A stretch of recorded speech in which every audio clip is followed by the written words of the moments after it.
اعوذ باللہ من الشیطان الرجیم بسم اللہ الرحمن الرحیم۔ تمام مسلمانان پاکستان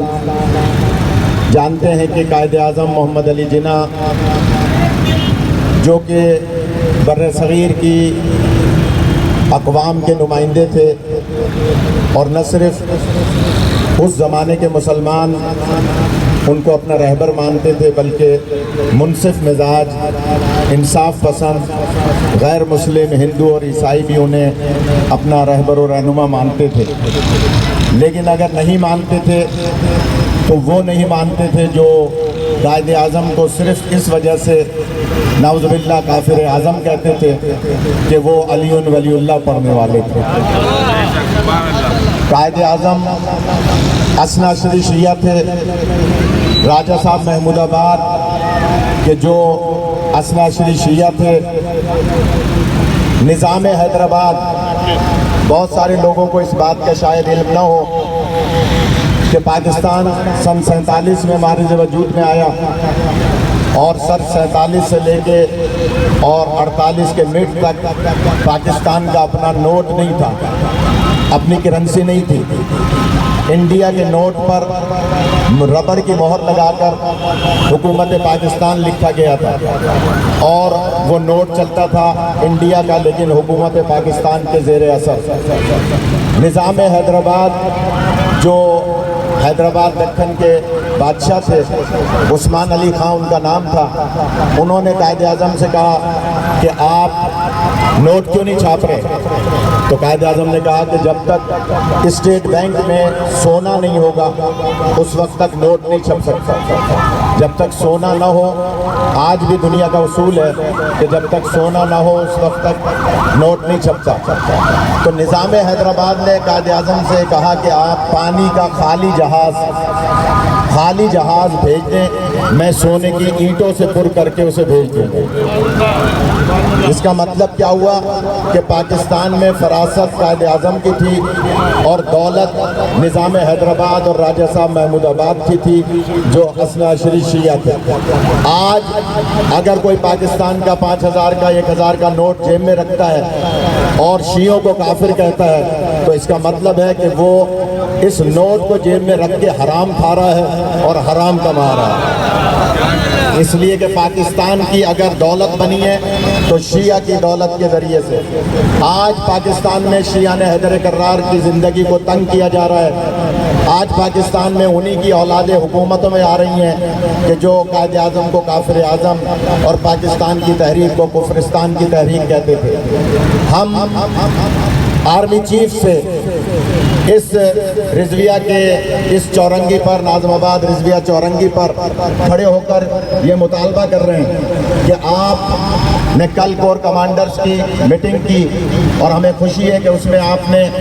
مچ کے اس واقعے پر تبادلہ خیال کیا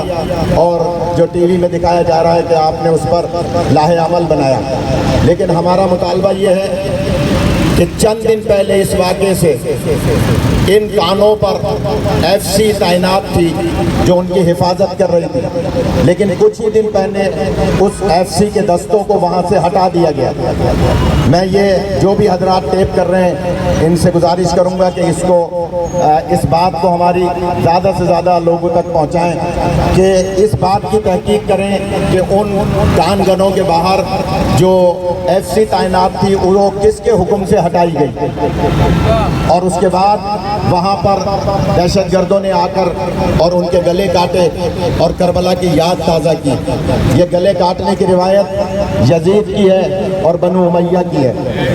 تو آج ہم نعرہ لگائیں گے یزیدیت، یزیدیت، یزیدیت۔ یزید کوئی کل کا ہو یا آج کا یزید ہو، وہ جان لے کہ اگر شیعت ختم ہو سکتی تھی تو وہ کربلا کے بعد ختم ہو جاتی، لیکن شیعت کو نہ کوئی ختم کر سکتا ہے، اس لیے کہ اللہ نے قرآن مجید میں متعدد واقعات میں، متعدد آیات میں شیعوں کا ذکر فرمایا ہے۔ اور کسی بھی دین کے حامل افراد کا، مسلک کے حامل افراد کا ذکر قرآن میں نہیں ہے سوائے شیعوں کے۔ میں تو اس مفتی منیب الرحمان سے کہ جس کو حکومت نے عقل کے ناخن لے کے اور رویت ہلال کمیٹی کے چیئرمین سے ہٹایا، کہ جس نے اپنے جلسوں میں یزیدیہ زندہ باد کے نعرے لگوائے، میں ان سے کہا کرتا ہوں کہ کوئی بھی مسلمان اگر شیعوں کو کافر کہتا ہے اور نماز میں درود ابراہیمی پڑھتا ہے تو اس کی نماز ہی قبول نہیں ہوگی، اس لیے کہ اللہ تعالیٰ قرآن میں فرماتا ہے وَإِنَّ مِن شِيَّةِ ابراہیم، کہ ابراہیم شیعوں میں سے تھے۔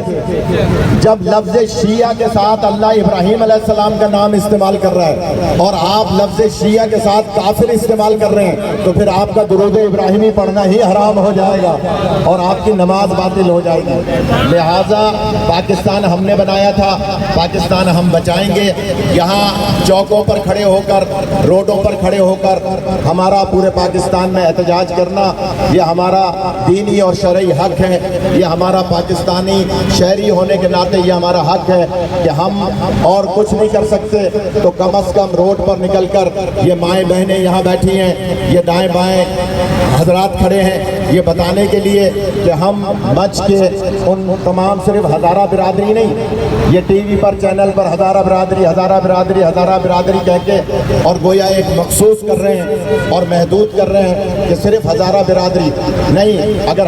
ہزارہ برادری کو بھی دیکھیں گے تو سن 65 کی جنگ میں موسیٰ خان ہزارہ نے پاکستان کو جتوایا تھا، تاریخ ہمارے سامنے ہے۔ یہی ہزارہ برادری موسیٰ خان کی قوم ہے کہ جس موسیٰ خان نے سن 65 میں پاکستان کو